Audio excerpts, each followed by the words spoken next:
Ayan, nagkasakit na nga si Bongbong, pambihira talaga. Wala kasing nag-aalaga sa kanya.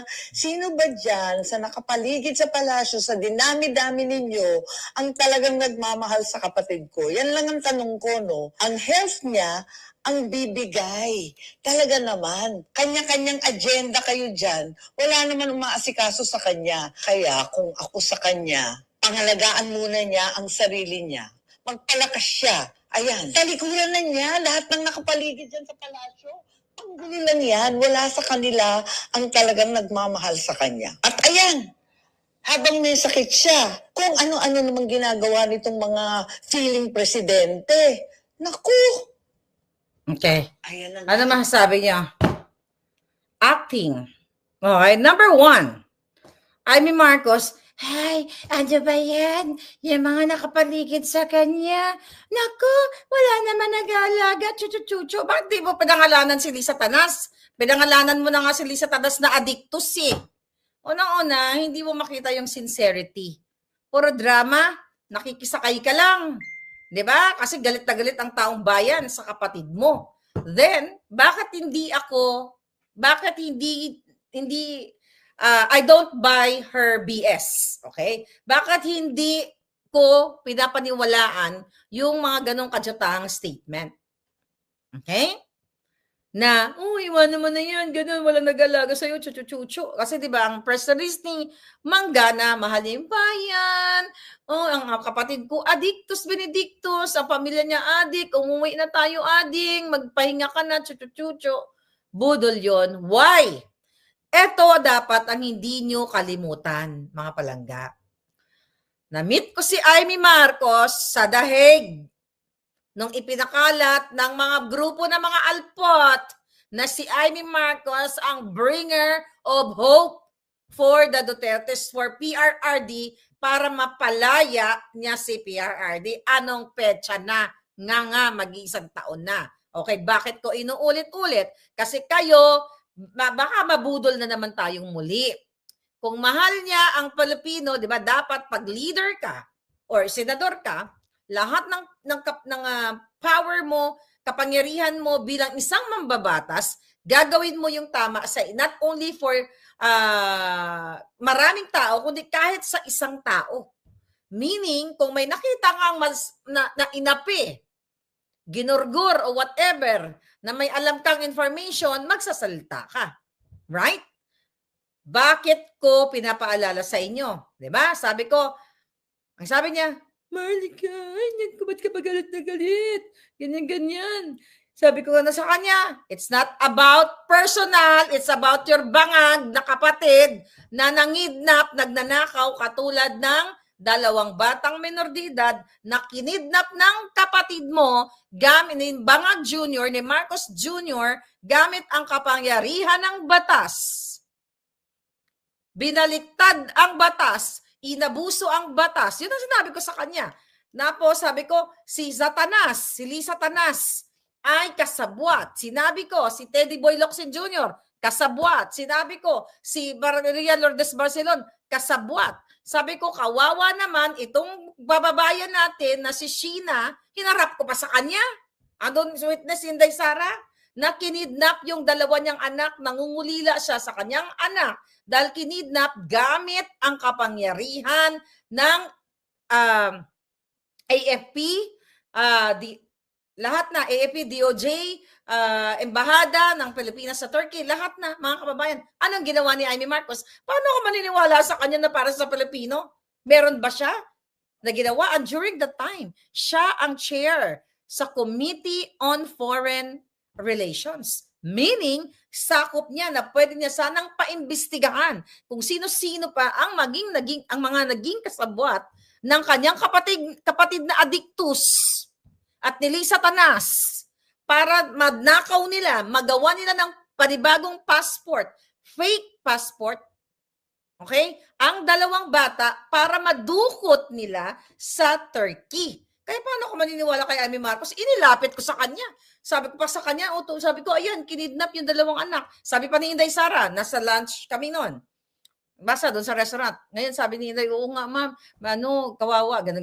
Sabi ni Inday. Tapos alam ni Inday, nasa AFP, di ba, alam niyo yun, in-interview ko si Inday Sara about it. Sabi niya, yes ma'am, mayroon ng item na ganung pangyayari na may ganyang incident, yung katulad na sinasabi ko, na kinidnap ngayon dalawang bata. Sa bata ko maniniwala sa kanya, ay, ano ba yan, ading, alpot.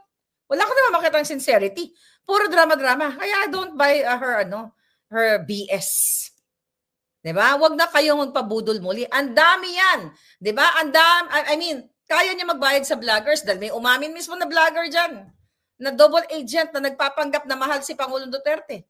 Pero ano sabi ng mga vloggers ni Amy na nagtatanggol sa kanya? Kapag kay Amy Marcos ka, 'di ba? Sigurado ka na, all set ka na. Ano ibig sabihin ng all set? All set ka na. Masarap na ang buhay mo kasi all set ka na. Ba't ako bibilib sa kanya? Sa bawat drama niya, ading chuchu, bullshit lahat yan. Wag na kayong never again. Sa lahat ng mga Mars, sabi ko nga, di ba? Kung pwede lang burahin sila lahat sa mapa ng Pilipinas, burahin yung mga yawa na yan na patuloy na nagpapahirap sa inang bayan. Right?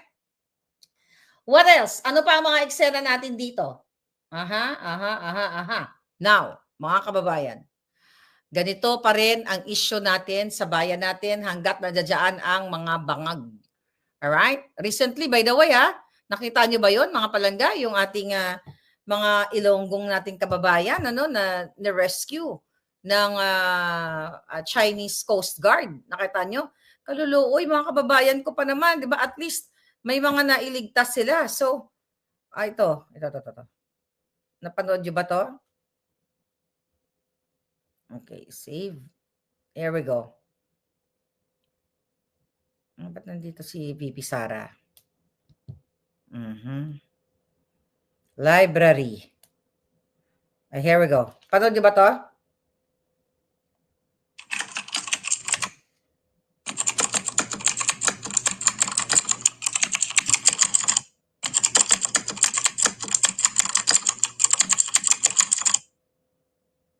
Huwag na ito. Ito.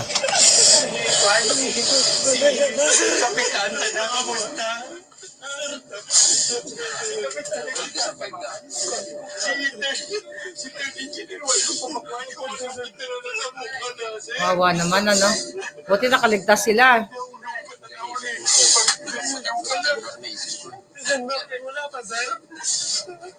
Si Denmark, si Denmark kaya sa pihak, si Uno sa pihak man, yung barko na recover na nakataon. Si Uno, si Janjan, hindi ko pa na-budget, hindi ko pa na-budget. Mga Ilonggo. Tanong na dito sa direktor sa ano.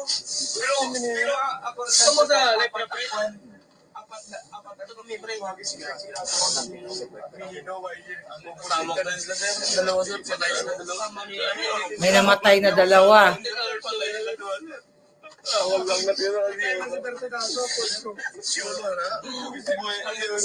Si Janjan. Si Janjan, hindi ko nakita.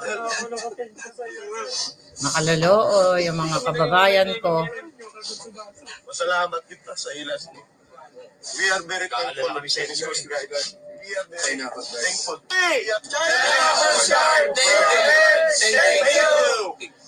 Okay, napasalamat sila sa Chinese Coast Guard. Okay, dahil iniligtas sila.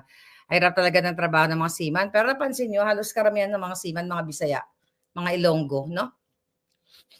Nakakaawa yung kababayan natin. So, anyway, mga palangga, dapat talaga hindi na hindi na nag-iiringan ang mga bansa. Dapat hindi na nag-aaway para magkaroon lang ng harmonious relationship. But that's impossible dahil may kanya-kanyang interest. But ganun pa man, grateful pa rin tayo, okay, sa Chinese Coast Guard. So kung makikita nyo yung behind the scene yan, may napanood akong video, na grabe na-rescue talaga sila from gabi, tapos inabot na ng umaga, at nakaligtas sila. Pero sad to say, may mga nasugatan, may dalawang namatay. But ganun pa man, ayan ang sabi dito sa balita, okay, nagpasalamat ang Philippine Coast Guard. O sino nagpasalamat? Si Tarielang Gago sa isinagawang rescue effort ng barko ng China Coast Guard na sumagip sa 17 crew members mula sa isang Korean Flag Cargo Vessel or MV Devon Bay. Kasabay ng pagpapatuloy na paghahanap ng Philippine Coast Guard sa 4 na Filipino seafarers na nawawala pa rin. Ayon sa PCG spokesperson, nakatanggap ng report ang ahensya 10:30 ng umaga noong Friday, January 23 at nagsagawa ng rescue operations ang barko ng Chinese Coast Guard. Alright? So anyway, good, 'di ba? At least, hindi naman pala talaga natin kalaban ng China kasi kung galit sa atin yung China, dapat hinayanan lang mamatay yung ating mga kababayan. Tama? Etong si Tariela, ito yung mga nagpo-provoke. 'Di ba? Kayo yung nagpo-provoke diyan sa ano na 'yan, sa issue na 'yan.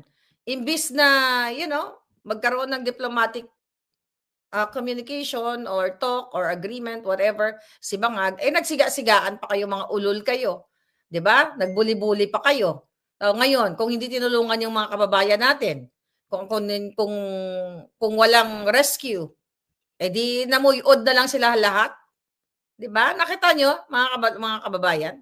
Kaya, hindi kasi we cannot afford to go to war. Yun ang katotohanan. Kaya hindi tayo dapat, lahat diplomasya. Katulad ng ginawa ni PRRD. Hindi tayo sugod ng sugod. Wala ngang matinong botas yung yung boots, yung ating mga pulis at saka AFP. Gusto nyo pang magsugod-sugod? Ikaw, Tariela, ikaw na nakaibala sa kanyo na yawa ka. Gusto nyo ba ibala natin yung ilong ni Tariela? Ibala natin yung ilong ni Tariela para, di ba? Sabog kagad yun. Ang hirap-hirap na nga ng buhay, wala naman makain ng taong bayan. Gusto pa nilang makipagbangbangan, magsigasigaan, pati yung mga dilawan na kesyo, kailangan natin ipagtanggol kasi binubuli tayo ng China. Putangin ng tagalin ang sinasabi. Lusubin nyo na kung gusto nyo makipag-tsuba. Ibala nyo si Ontiveros. Ibala nyo yung Susubel si Lisa. Ibala mo yung ngiwi ni Bangag. Di ba? Gusto nyo makipagbangbang, ibala nyo na lahat. Hindi yung taong bayan ang ipapahamak nyo sa kagunggungan ninyo. My God. Ay, nako. Anyway, balikan natin yung ulat. Ganun pa rin tungkol sa impeachment ni Bangag. Oh, by the way, ano araw ng kakita ngayon? Sunday na dyan sa Pilipinas. Bukas. I believe magpa-file yung mga makakaliwang grupo, yung Makabayan group. And also, mga kababayan, yung ating sila Attorney Respicio, I hope, for maybe, I don't know, for sure babalik sila doon para i-file nila early in the morning to Monday dyan sa Pilipinas. Pero sabi nga natin, duda tayo na tatanggapin nila yan dahil nga ang intention talaga ng Bangag administration, hindi nila tatanggapin yung complaint na yan, impeachment complaint under sa ating mga kakampi, kasi alam nila na masyadong compelling, may mga grounds yung reklamo ni Cathy Binag, yung iba pang mga reklamo na hindi pa na-discuss, 'di ba? So yan ang nakikita natin diyan, mga kababayan. So ngayon, anong sinasabi ni isa sa mga nag-file ng complaint, ng impeachment complaint? Nagsalita pa na ito si kaibigan ko, si Jing Paras, dating Congressman Jing Paras, na nagkwento daw sa kanya before or na sinasabi ni Zaldico sa kanya before bago itong mga chaos na ito, na mukhang bibirahin daw siya ni Lisa Tanas at ni Sandro dahil kulang daw yung kickback na binibigay niya kay Bangag. So according to Jing Paras, 'di ba, habang kinukuwento niya doon sa kanilang sa kahapon, mga kababayan, sinasabi ni Jing Paras na time to time ikinukuwento ni Zaldico ang mga development, and in fact on one occasion sinasabi ni Zaldico na pare, my days are numbered. Mukhang bibirahin na ako ni Lisa at ni Sandro dahil kulang daw yung binibigay ko sa kanila. Kaya mga kababayan, ganito ka-greedy talaga ang Bangag administration na ito. Okay? Sabi pa ni Paras, parang nagdududa yung mag-ina na tinatago niya o ni Zaldico, si Zaldico lang daw ang yumayaman at hindi binibigay ang tama. So So kita mo, nag-aaway-away sila sa pera ng bayan. 'Di ba? Ang daming lumalabas. Kaya sabi ko sa inyo, Miss Vindicated ako. Ako lahat ang unang naglabas nito. Pero hanggang ngayon, nag-iba-iba na ang buhok ko. 'Di ba? Minsan ubanin ako, minsan naman Amerikana ako, minsan nakukulot na ako. Hindi pa rin ninyo pinapabagsak ang mga addictus. Kailan pa babagsakin? Yes, Yugi Velasco, Kamatayan Black, correct? Kailan pa babagsakin ang mga addict at ipasuka lahat sa kanila ang mga ninanakaw nila sa pera ng bayan o mga ninakaw nila? Puro lahat ganon.